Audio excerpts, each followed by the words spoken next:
Wassail, beautiful people. Orbs. Since I sat down, orbs. There's so much magic around for this.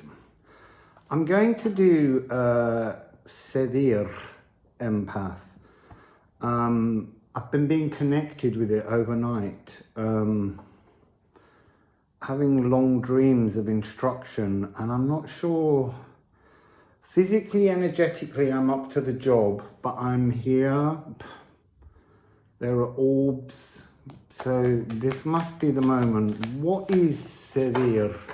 Seiðr is a kind of, it's a prophecy magic, and it's really complicated. And I want to feel I can explain this to you, but there's so many threads that are part of it, and some of them are a little bit waggy finger. So what can I say about it? Traditionally, it's an Old Norse practice. It was often associated with the Vanir, and especially Freya, who taught it to Odin in the Æsir. And often when men engaged in this energy, it was seen as effeminate, and it was something that they would ostracize men for. And there were some terms in the old languages where if you used that word to describe somebody, if they were willing, they were entitled to kill you. It's a very strong energy of, I want to say, that side of it as kind of conquering by other religions and other ideals. But Seiðr at its heart is seeing some kind of prophecy. Now, the problem with prophecy is its probability. And much of prophecy is really about how individual prophetic energies should be, prophetic magic should be. Because when we try and influence others, it's about creating an energy of demagoguery. Demigods? I'm not really sure. My brain is not here today. It's still caught in this Seiðr dream that I had last night, which was about creativity, but individual creativity, and that's part of the thing. Going through this empath experience involves the need to enhance your God aspect, because we're all an aspect of Source. And you have to imagine, I did this in Lisbon, I was guided after my mother died, whether she was guiding me to keep me safe during it, because it's a very dangerous path to go down. You have to really keep your wits about you. And it's about how you need to imagine that you are the only aspect of God, or the most prominent aspect of God. You are Source. And you have to engage with that energy, and you have to understand what it is when the totality of everything in all the universal creation, it's so hard to explain. You have to imagine that everything is designed to look at you and worship you. There's no equality. And the conclusions that I reached while experiencing that, I cannot share, because it's part of your own empathic Seiðr magic to experience that yourself. It's very strange. So you also, in that aspect, if you are all of Source, you have to, no, I can't even tell you that really, because that would be doing the same thing. I have to leave that bit there. And I'm just going to go into Seiðr and ask the cards what they would like to describe as Seiðr. What would you like to say, please, cards? And I feel like a connection here to Norse pantheon, to the Norns. I'm feeling like I feel like I am in a swirl. It's reminding me of when I was wrapped in energy, protective energy then, in Evora, when I went to the bone chapel, the ossuary. It's something about connecting through the veils to the, I don't want to say the dead, the gone is what I need to say apparently, the gone. Let's just go into this. I'm sorry this one seems so difficult, empaths, but it's a very difficult journey. So a card has flipped inside the deck. There. This is consciousness magic. Oh, okay. This is nurturing energy. But it's the idea is that, so this pain absorbing energy of love, this is consciousness nurturing love. This has had to come forwards to stop the other energy from being abused. The other energy is returning. But we have to deal with, they're almost saying there's like a pre-incarnation norm, tapestry of life given to you as a rule book, because magic was being so abused that the cosmos has had to create blockages on certain aspects of magic. Interesting.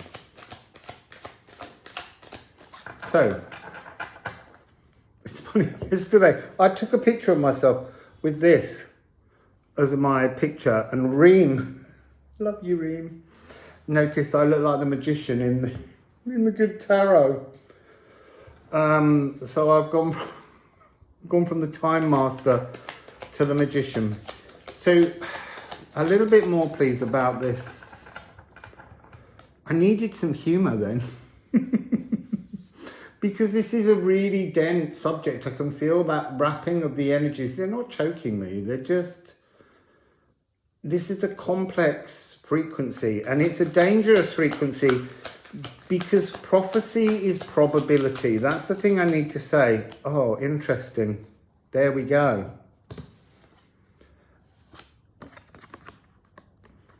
Go back to the beginning. We have to go back to the beginning to understand how to conjure, how to juggle. You can't juggle with anyone else's existence. That's the problem with prophecy. It's probability, but you really need to step outside into your kind of God aspect energy to work out how you make the prophecy or the probability, the possibility affect only you and leave everybody else with a clear path of their own through it.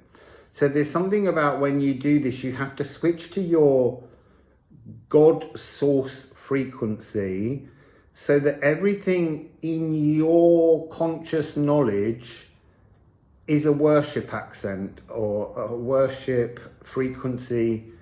So complicated.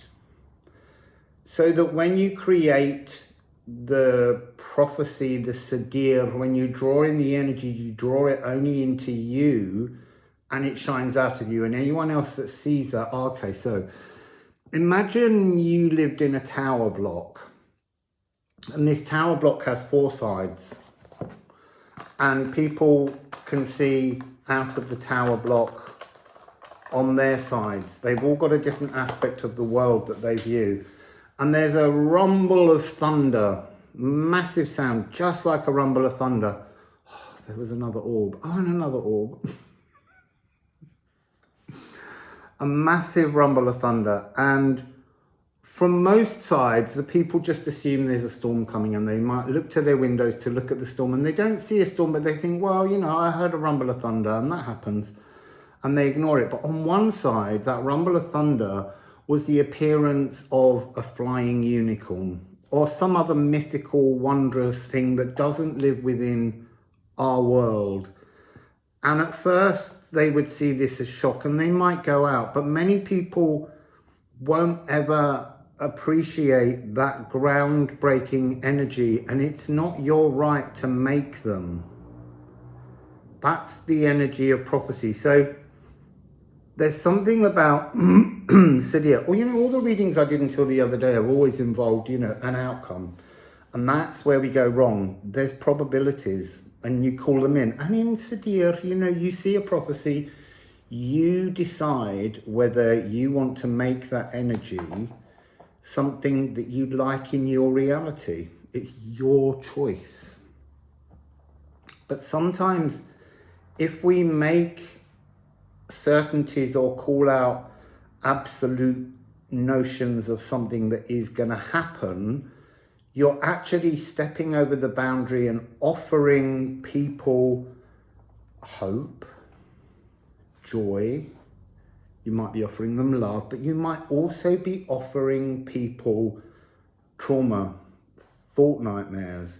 So we need, as readers, to understand the energy that we tap into, and not to bring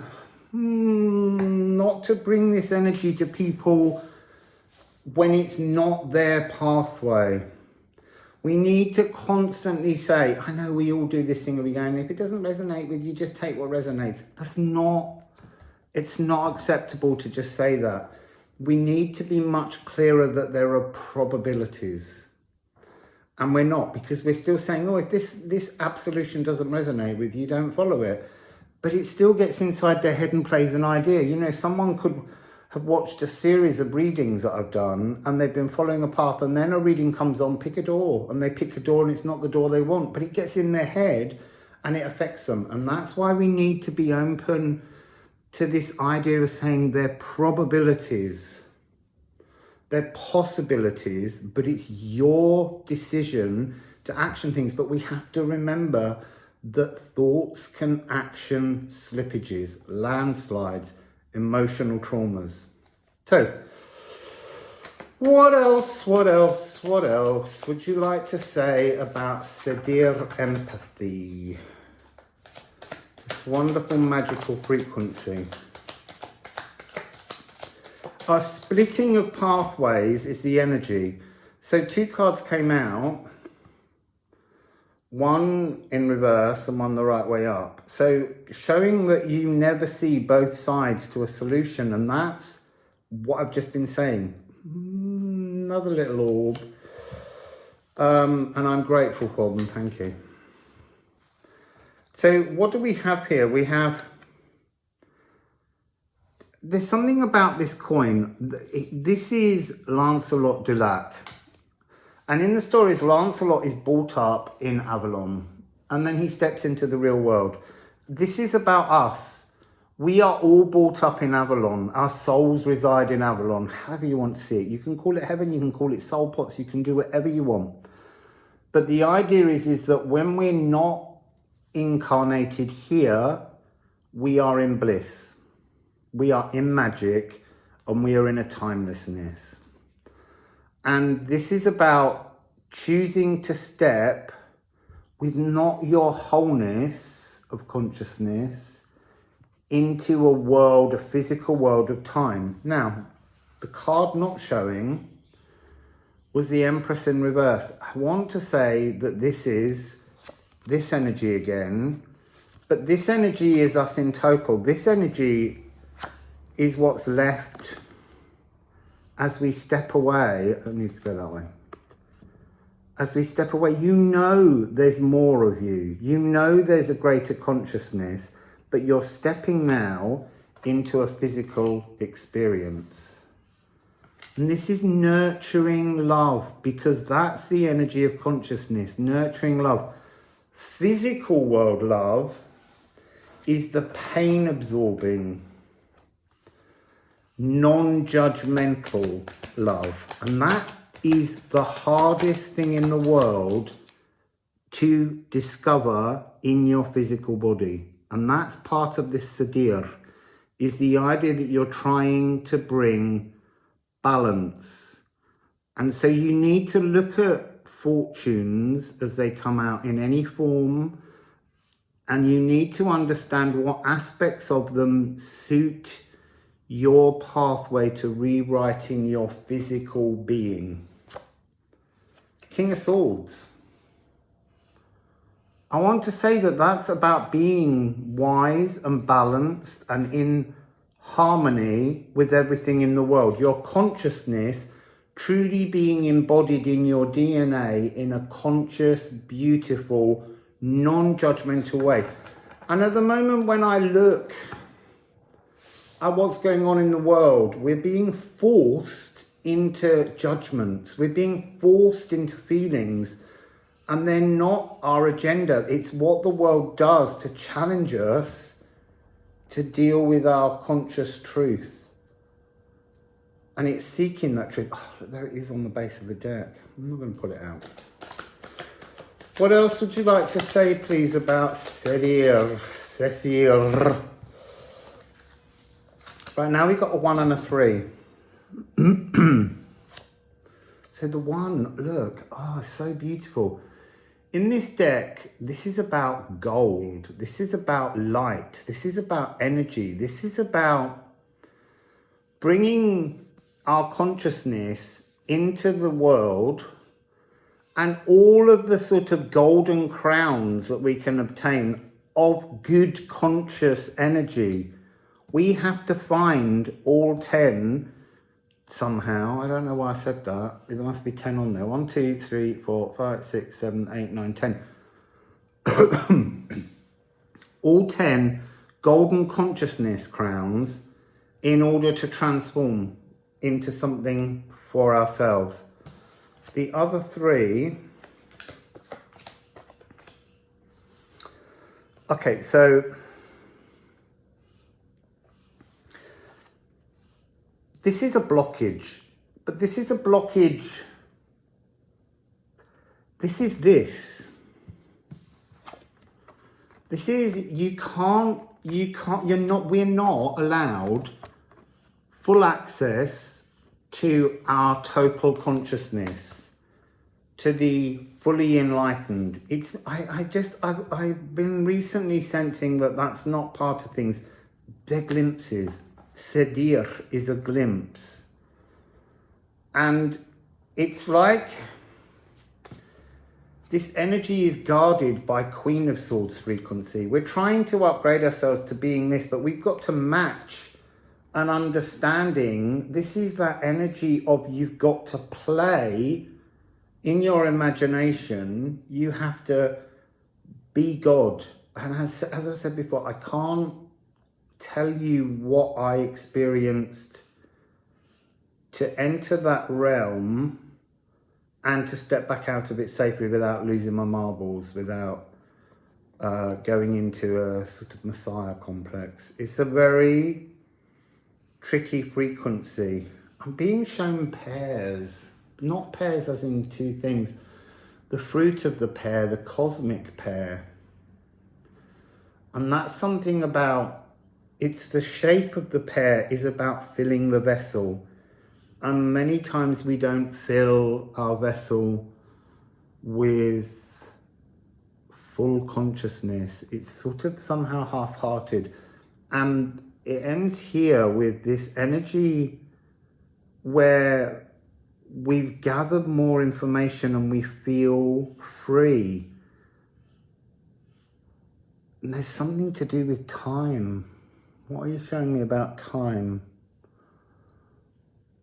What are you showing me about time? This is what I worried about when doing this one. There's so much. Prophecy is an interesting thing. Nostradamus wrote his prophecies in code. And it's partly because he wanted to write them down so that he could look back at them and explain them, just like a dream journal. But a true prophet knows what you should and shouldn't mention. I see all kinds of things coming to the world, the universe, the cosmos, and some of these things are not to be shared because they're probabilities, they're possibilities within my journey, my framework might lead me to those. But it's not my right to try and give a sense of either false hope or false fear to others. We have to try and guide everything through, we have to ground everything in this non-judgmental, pain-absorbing love, a transformative love, so that people can connect their nurturing consciousness into a better embodiment of life. So, oh, there's one hidden, another hidden message. The now. The now is hidden from us. I do it all the time. I say to you, live in the now, live in the moment. But the constructs of society that we live in don't allow this energy. We had the gift of 2 years of the now, and do you know what? It frightened most people. It frightened most people because the now has uncertainty. And then we're seeking prophetic probability to alleviate our uncertainty. And the uncertainty has to really be transformed through that connection of the two energies in the heart chakra. It has to become trust in the step you take in the now. I don't want to say I'm, living this energy and I don't ever question anything. We do. That's the natural energy within our DNA that we're trying to rewrite. But I am working all the time on it. And I have to say, the cards at the moment, do you know what? They don't want to tell me anything about me. And yet that's what Seiðr is. Nothing about me. They're like, look, trust it. Work with the energies and trust it. This is coming across weirdly as that energy of the imbalance, the innocence of the consciousness, the nurturing. She has the lamb to grow up. And then this person here, this other energy, is sitting there as the energy in the physical world, but this energy does not embody non-judgmentalism. There's something in this energy that is saying that everything has a material value. That's interesting. Everything has a material value, and we're now on, we've had 2 coins in a row, 2 pentacles. What else do you want to tell us about this material value? Oh, I knew this card was going to come out when I was looking earlier to see whether I could do this, because this is a hard, heavy energy. This card is like the pointer. This is the trap. This is the point that gets you out of your own cognitive dissonance frequency. What is, and I asked this earlier, oh, you see, now I get it. I've got to do exactly, that's why it came out before. I have to give possibilities. So what is the first possibility? What is the first possibility, the first probability? What possible energy could be coming in here when people understand this frequency? Beautiful, the sun. Joy, energy. Interesting. The joy of emotional loving magic. They've been showing me the batons today transformed into spells. Seiðr. No Seiðr works without the energy of emotions. To break the prison and bring you to joy, the thought prison, the self-imposed prison, to step outside of boundaries through Seiðr, your own personal Seiðr prophecies, is one possibility. What's another possibility when using Seiðr prophecy, please?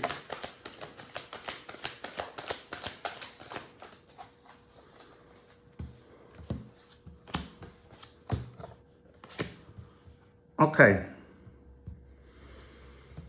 the world came out first. And that's to end a big karmic lesson in learning to leave the souls of others out of your meddling. Learn to leave others out of the soul, other souls out of your meddling. Your magic must be yours alone to transform. But as I said, that's part of this going into an energy frequency of God and source aspect, which I think you have to do at every point when you're about to Seiðr. And I have been sitting there in that aspect for a bit. Maybe that's why the orbs have been around me, because I'm pulling in a lot of spiritual energy. The next possibility begins with wisdom, emotional wisdom and openness. Emotional wisdom and openness.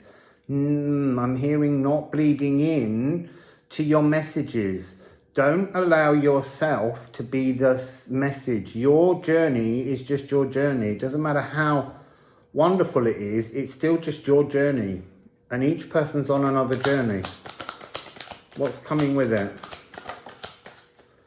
Oh, this is interesting. If you can't be this open, you will be lost at sea and stripped of some kind of significant emotions. Losing your emotional anchors. If you let your journey into the lives of others. So they're showing me when I used to do sound healing and would have a layer of sweat. That was to stop my energy bleeding into the collective. You can get lost in believing you are the moral crusader for the greater society, not just in doing cards and prophecy, but also when you go into this study of what it is to be God and not to get lost in it. Well, that's the loss. When I'm holding that up, I'm seeing this is having two energies. This is the idea that everything's attention is on you in God aspect. Everything, the whole cosmos, everything, you are source. And yet when you're source, you're also exposed to the responsibility of everything in your cosmos. And that's an interesting way forward. I'm going to do one more.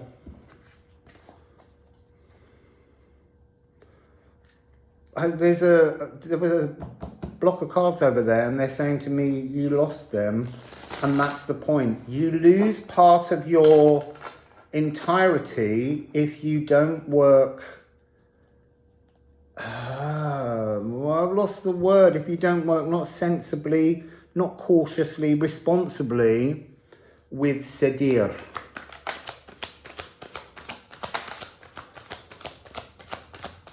What's the last aspect, possibility, probability of Seiðr Empaths? Look, I'm not going to say to you, you have to do this. I'm not going to say to you, you need to risk your own sanity by going down this pathway of imagining yourself as source. It's a journey I was taken down. It's a journey I survived. I didn't get lost. It was joyful while I did it, but it had a flip side. And as I said, I can't explain what I learned because it's for you to learn if you decide to do this journey. Beautiful cards. So we have Dame Fortune's wheel as in this deck.